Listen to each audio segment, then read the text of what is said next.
Welcome to legals 24. వీడియోలోకి వెళ్ళే ముందు మీ అందరికీ మన ఛానల్ తరఫు నుంచి ఒక రిక్వెస్ట్. నా వీడియో ఇన్ఫర్మేటివ్గా ఉంటే అందరూ తప్పకుండా సబ్స్క్రైబ్ చేయండి, లైక్ చేయండి, అలాగే మీ ఒపీనియన్ని కామెంట్ రూపంలో నాకు తెలియచేయండి. ఇక మనం వీడియోలోకి వెళ్దాం. హిందూ మ్యారేజ్ యాక్ట్ 1955 ఈ యాక్ట్లో మనం హూ ఈజ్ ఎ హిందూ, అలాగే యాక్ట్ యొక్క అప్లికేషన్, అలాగే వ్యాలిడ్ మ్యారేజ్కి సంబంధించిన కండిషన్స్, సెరమనీస్, రిజిస్ట్రేషను, అలాగే వాయిడ్ మ్యారేజ్ గురించి కూడా తెలుసుకున్నాం. ఇప్పుడు ఈ వీడియోలో వాయిడబుల్ మ్యారేజ్ గురించి తెలుసుకుందాం. అసలు వాయిడబుల్ మ్యారేజ్ అంటే ఏంటి అంటే, మ్యారేజ్ ఫ్రమ్ ద బిగినింగ్ అయితే వ్యాలిడ్ అండి. ఎయిదర్ ఆఫ్ ద పార్టీ కనుక by way of filing a petition for nullity of that marriage అయితే కనుక దాన్ని మనము వాయిడబుల్ మ్యారేజ్ అంటాం. అంటే మ్యారేజ్ చెల్లుబాటు మ్యారేజే, కానీ ఏదైనా గ్రౌండ్స్ కింద ఇద్దరిలో ఎవరైనా సరే కోర్టుకి వెళ్ళి ఆ మ్యారేజ్ని రద్దు చేసుకోవడానికి పిటిషన్ కనుక వేస్తే అప్పుడు అది వాయిడబుల్ మ్యారేజ్ కింద మనకి కోర్టు, కాంపిటెంట్ కోర్టు డిగ్రీ కనుక పాస్ చేసినట్లయితే దాన్ని మనం voidable marriage or nullity of marriage అంటాం. ఇప్పుడు మనం సెక్షన్ 12 ఆఫ్ హిందూ మ్యారేజ్ యాక్ట్లో మనకి ఈ వాయిడబుల్ మ్యారేజ్ గురించి చెప్పడం జరిగింది. ఒకసారి చూద్దాం. సెక్షన్ 12 ఏంటంటే మనకి any marriage solemnised before or after commencement of this act అన్నారు. అంటే ఈ వాయిడబుల్ గ్రౌండ్స్ కానీ లేకపోతే వాయిడబుల్ కండిషన్స్ కానీ ఏవైనా కానీ మనకి రెట్రాస్పెక్టివ్, ప్రాస్పెక్టివ్ ఆఫ్ 1955 యాక్ట్ అన్నమాట. అంటే బిఫోర్ ఆర్ ఆఫ్టర్ అన్నారు. మనకు వాయిడ్ మ్యారేజ్లో ఓన్లీ ఆఫ్టర్ అన్నారు, after commencement of this act అన్నారు. కానీ సెక్షన్ 12లో before or after commencement of this act అన్నారు. సో ఇక్కడ మనకి 1955 హిందూ మ్యారేజ్ యాక్ట్కి ముందు జరిగినా కానీ తర్వాత జరిగినా కానీ ఆ మ్యారేజ్ నల్లిటీ చేసుకోవాలి అంటే కనుక మనకి పిటిషన్, కాంపిటెంట్ కోర్టులో పిటిషన్ వేసి అనల్మెంట్ చేసుకోవచ్చు. సెక్షన్ 12 ఆఫ్ హిందూ మ్యారేజ్ యాక్ట్ 1955లో మనకి 2 సబ్సెక్షన్స్ ఉన్నాయండి. సబ్సెక్షన్ 1లో మనకి 4 గ్రౌండ్స్ ఆఫ్ వాయిడబుల్ మ్యారేజ్ గురించి చెప్పారు. సబ్సెక్షన్ 2లో మనకి conditions for filing a petition for nullity of a valid marriage, అంటే వాయిడబుల్ మ్యారేజ్కి కండిషన్స్ చెప్పారు పిటిషన్ వేయడానికి. ఇకపోతే మనకి సెక్షన్ 12లో ఉన్నటువంటి సబ్సెక్షన్ 1 ప్రకారంగా 4 గ్రౌండ్స్ ఉన్నాయని చెప్పాం కదా, అవి ఏంటో ఒకసారి చూద్దాం. First ground number 1, marriage has been not consummated owing to impotency of the respondent. అంటే ఇంపార్టెన్సీ అనేది ఒక గ్రౌండ్. అలాగే గ్రౌండ్ నెంబర్ 2లో marriage in contravention of the conditions under section 5 and specified clause 2 of section 5 గనక ఉంటే ఆ marriage voidable marriage. ఇది ground number 2. Ground number 3 మనకి consent obtained by petitioner or guardian before commencement of child marriage restraint act 1978. అంటే Guardian యొక్క consent అనేది మనకి child marriage restraint act 1978కి ముందు అవసరం ఉండేదండి.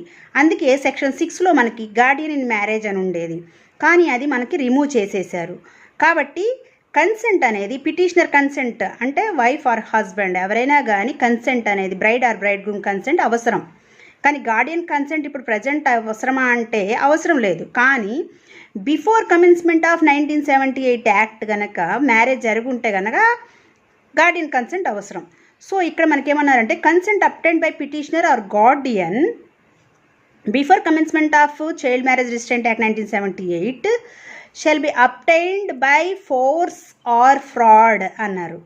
అంటే కన్సెంట్ ఫ్రీ కన్సెంట్ కాదు, బై ఫోర్స్ కానీ బై ఫ్రాడ్ కానీ కన్సెంట్ కనుక తీసుకున్నట్లయితే ఆ కన్సెంట్ దేనికి సంబంధించి అంటే as to the ceremonies of the marriage or facts are circumstances concerning the respondent అన్నారు ఇక్కడ. అంటే మనకి ఆ కన్సెంట్ అనేది మ్యారేజ్ సెరమనీకి సంబంధించి ఏదైనా ఫ్యాక్ట్స్, ఇరు పార్టీలకు సంబంధించిన ఫ్యాక్ట్స్ లేదా సర్కమ్స్టాన్సెస్కి సంబంధించి కనుక ఫ్రాడ్ ద్వారా కానీ ఫోర్స్గా కానీ కన్సెంట్ తీసుకున్నట్లయితే అటువంటి కండిషన్లో జరిగిన మ్యారేజ్ని ఇప్పుడు గ్రౌండ్ నెంబర్ 3 కింద వాయిడబుల్ చేసుకోవచ్చు అండర్ సెక్షన్ 12లో. మనకి గ్రౌండ్ నెంబర్ 4 అండర్ సెక్షన్ 12 ఏంటంటే respondent was pregnant at the time of marriage by some other person other than petitioner అన్నారు. అంటే హస్బెండ్ ఎవరైతే పెళ్లి చేసుకున్నారో ఆ హస్బెండ్ ద్వారాగా కాకుండా రెస్పాండెంట్ అనేవారు వేరే వారి ద్వారాగా ప్రెగ్నెంట్ అంట. ఎప్పుడు? At the time of marriage. అంటే ప్రెగ్నెంట్ అనేది చెప్పకుండా పెళ్లి చేసుకున్నారనమాట. ఇది 4th గ్రౌండ్. ఇవండి వాయిడబుల్ మ్యారేజ్కి సంబంధించిన 4 గ్రౌండ్స్.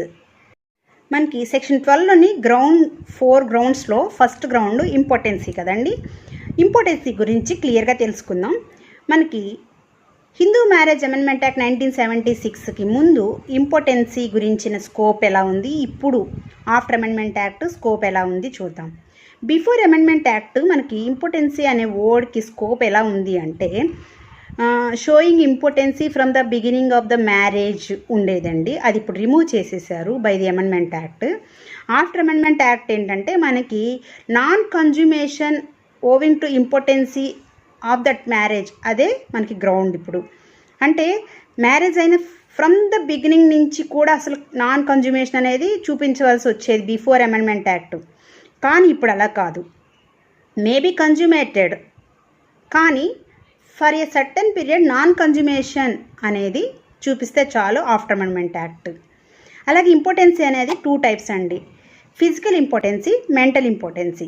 ఫిజికల్ ఇంపార్టెన్సీ అంటే structural defect of organ of that person, physical organ of that person. Mental impotency or psychological impotency అంటే psychological repugnancy as to the sexual act అంట.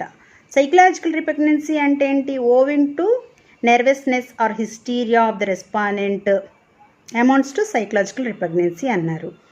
మనకి దీనికి సంబంధించి ఇంపార్టెన్సీ అనేది క్యూరబుల్ ఆర్ నాన్ క్యూరబుల్ అనేది ఇక్కడ material fact అండి. ఈ ఇంపార్టెన్సీకి సంబంధించిన కేసెస్ కొన్ని మనం చూద్దాం. మనకి గ్రౌండ్ నెంబర్ 1 ఇంపార్టెన్సీకి సంబంధించిన రిలవెంట్ కేసెస్ ఏంటి అంటే మనకి నిగావన్ వర్సెస్ నిగావన్ 1973 ఢిల్లీ 200. ఈ కేసులో మనకి నాట్ కన్జ్యూమేటెడ్ అనేది వర్డ్ తీసుకుంటే మనకి wife became pregnant once during the marriage, condition not consummated is not satisfied, so the marriage is not nullity under section 12 అని చెప్పి ఇచ్చారండి. ఇది బిఫోర్ 1976 అమెండ్మెంట్ యాక్ట్. కానీ మనకి ఇప్పుడు 1976 అమెండ్మెంట్ యాక్ట్ ప్రకారంగా నాన్ కన్జ్యూమేషన్ అనేది ఎట్ ఎనీ టైం చూపించవచ్చు. ఆఫ్టర్ ద మ్యారేజ్ కూడా, ఆఫ్టర్ మ్యారేజ్ కన్జ్యూమేషన్ అయిన తర్వాత కూడా non consummation for a certain period అనేది మనకి అమెండ్మెంట్ యాక్ట్. అంటే పెళ్ళి అయిన తర్వాత వాళ్ళిద్దరు కలిసి జీవితం గడిపినాక ఏదో ఒక కొంతకాలం తర్వాత కనుక వాళ్ళు సంసార జీవితం చేయలేని సందర్భంలో కూడా ఇది గ్రౌండ్ కింద మనకి అమెండ్మెంట్ యాక్ట్ ప్రకారంగా తీసుకోవచ్చు. కానీ బిఫోర్ అమెండ్మెంట్ యాక్ట్ ఏమని ఉండేదంటే పెళ్ళైన రోజు నుంచి చూపించాలి. ఏ ఒక్కసారైనా వాళ్ళు సంసార జీవితం గడిపుంటే ఈ గ్రౌండ్ కింద ఇంపార్టెన్సీ కింద మనము వాయిడబుల్ చేయము అనేది ఉండేది. అది రిమూవ్ చేసి ఇప్పుడు మనకి నాన్ కన్జంప్షన్ అనేది at any time of the marriage అని మనకి ఇప్పుడు ఇవ్వడం జరిగింది. Next case Lakshmidevi versus Babulal, AR 1973, Rajasthan 89.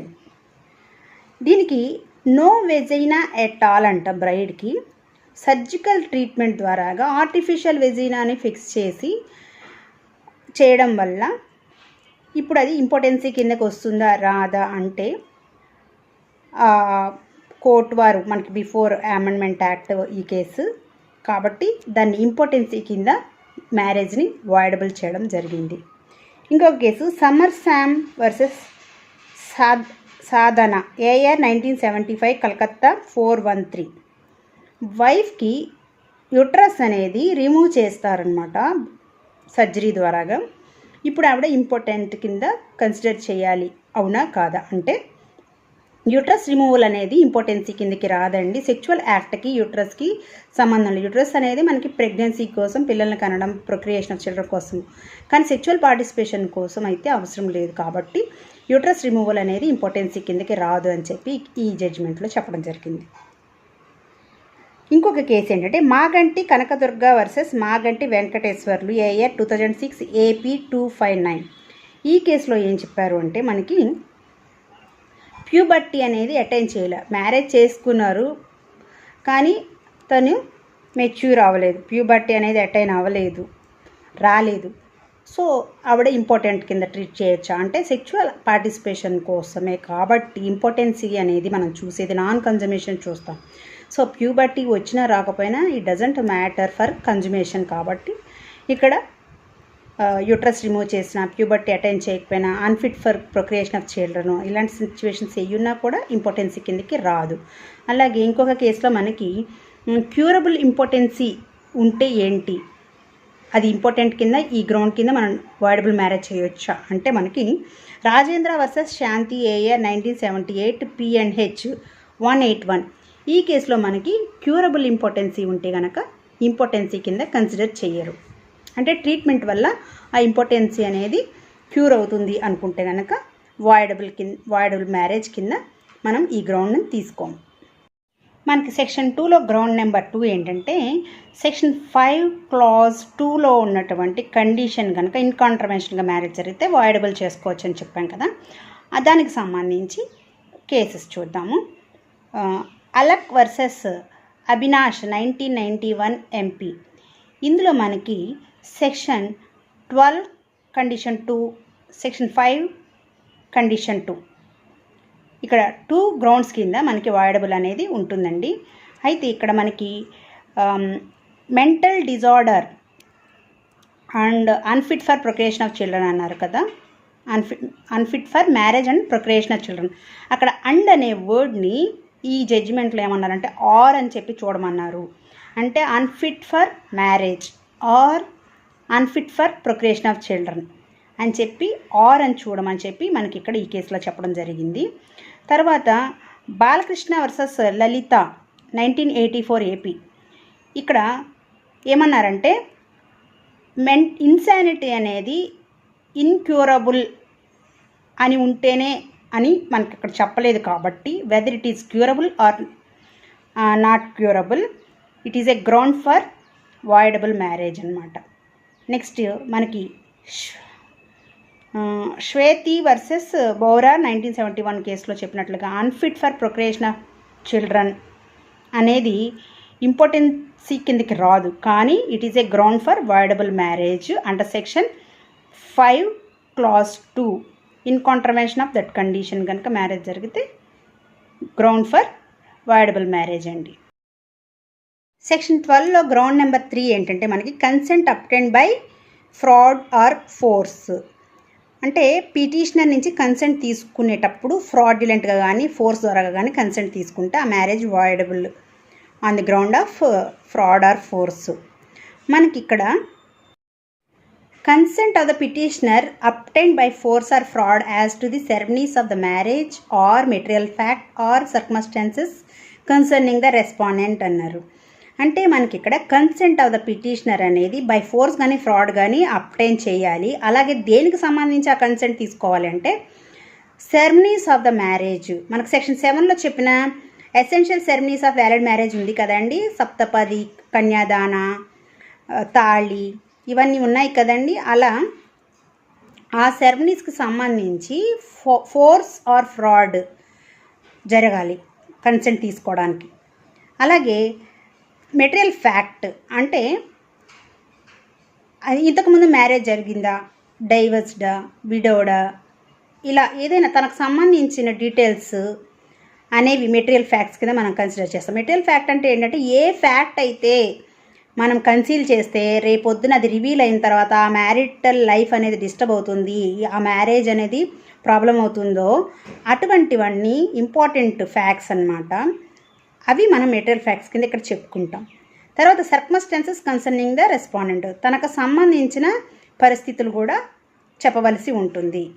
అవి చెప్పే విధానంలో జెన్యున్గా ఉండాలి, కానీ ఫ్రాడ్గా కానీ బై ఫోర్స్గా కానీ పిటిషనర్ యొక్క కన్సెంట్ అనేది తీసుకుంటే అది గ్రౌండ్ కింద మనం తీసుకుని వాయిడబుల్ చేసుకోవచ్చు ఆ మ్యారేజ్ని అని చెప్పారు. ఇక్కడ మీకు ఒక కేసెస్ చెప్తాను చూడండి. కేసు ఉందండి, రాజారాం వర్సెస్ దీపాబాయి ఏఆర్ 1974 MP 52. ఈ కేసులో బిఫోర్ 1976 అమెండ్మెంట్ యాక్ట్ ఈ ఫ్రాడ్ అనే వర్డ్ యొక్క స్కోప్ ఎలా ఉంది అంటే deception as to the identity of the party, deception as to the ceremonies being performed in marriage అన్నారు. అయితే ఐడెంటిటీ ఆఫ్ ద పార్టీ అనేది ఇక్కడ ఫ్రాడ్ కిందకి రాదు అని జడ్జిమెంట్లో చెప్పారండి. ఎందుకు అంటే ఈ మ్యారేజ్ సాల్మనైజేషన్ కోసం సెరమనీస్ ఇంపార్టెంటే. సెరమనీస్ కనుక సెక్షన్ 7లో చెప్పిన సెరమనీస్ కనుక డిసెప్షన్ యాజ్ టు సెరమనీస్ జరిగితే కనుక అది వాయిడబుల్ అన్నారు. కానీ ఐడెంటిటీ ఆఫ్ ద పర్సన్ మాత్రం వాయిడబుల్ అది గ్రౌండ్ కాదు అని చెప్పారండి, ఫ్రాడ్ కిందకి రాదు అని చెప్పారు. అంటే అతనికి ఒకవేళ ఆల్రెడీ మ్యారేజ్ అయ్యే ఉండొచ్చు, డైవర్స్ అయ్యి ఉండొచ్చు, లేకపోతే ఇంకేదన్నా అతనికి సంబంధించిన మెటీరియల్ ఫ్యాక్ట్ని అతను చెప్పకుండా హైడ్ చేసి చేసుకుంటే మ్యారేజ్ అది ఫ్రాడ్ కిందకి రాదు అని ఈ జడ్జిమెంట్లో చెప్పారు. కానీ 1976 అమెండ్మెంట్ యాక్ట్ తర్వాత మనకి ఆ వర్డ్ మార్చి ఏమన్నారు అంటే pre marital status, identity are material factor circumstances of the respondent అనేది ఇక్కడ మనకి గ్రౌండ్ ఫర్ వాయిడబుల్ మ్యారేజ్ కింద తీసుకుంటామని చెప్పి మనకు ఆఫ్టర్ అమెండ్మెంట్ చెప్పడం జరిగింది. Anurag Anand versus Sunita Anand AR 1997 Delhi 94. False particulars mentioned in the biodata. ఆ బయోడేటా చూసి అది కరెక్ట్ అనుకుని మ్యారేజ్లోకి ఎంటర్ అవుతారు. తర్వాత రివీల్ అయిన తర్వాత ఫాల్స్ పర్టికులర్స్ ఇచ్చారు, ఫ్రాడ్ కమిట్ చేశారు, ఫ్రాడ్ గ్రౌండ్ కింద మ్యారేజ్ వాయిడబుల్ చేయమని అడగడంతో కోర్టు వారు గ్రాంట్ చేస్తారు. రెండోది V Shankar Ram versus Sukanya AR 1997 Madras 394.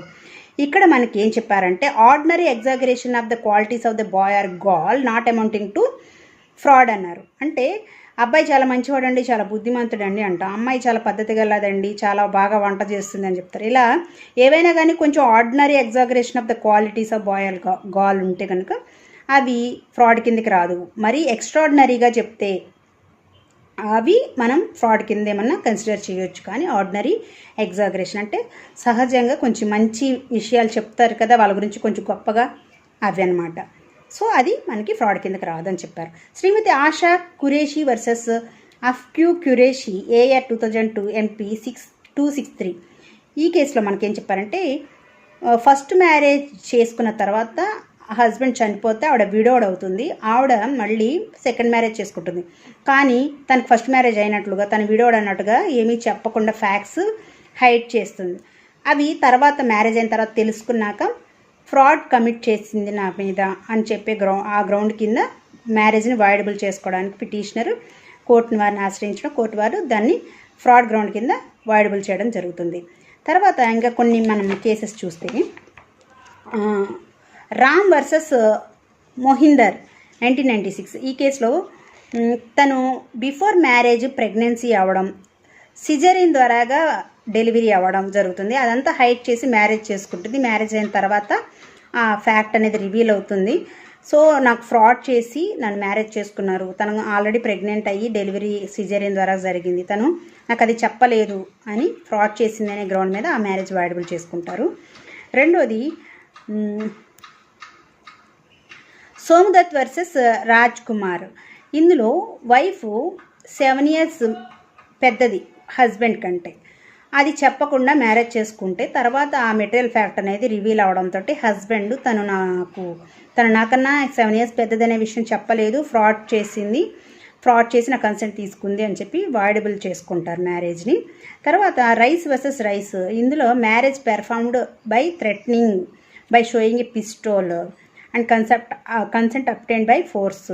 ఈ గ్రౌండ్ కింద కూడా ఆ మ్యారేజ్ అనేది వాయిడబుల్ అవుతుంది. ఇవి మనకి consent obtained by force or fraud ground కింద ఉన్నటువంటి case laws. Section 12 4th ground ఏంటంటే respondent is a pregnant at the time of marriage by someone other than petitioner అన్నారు.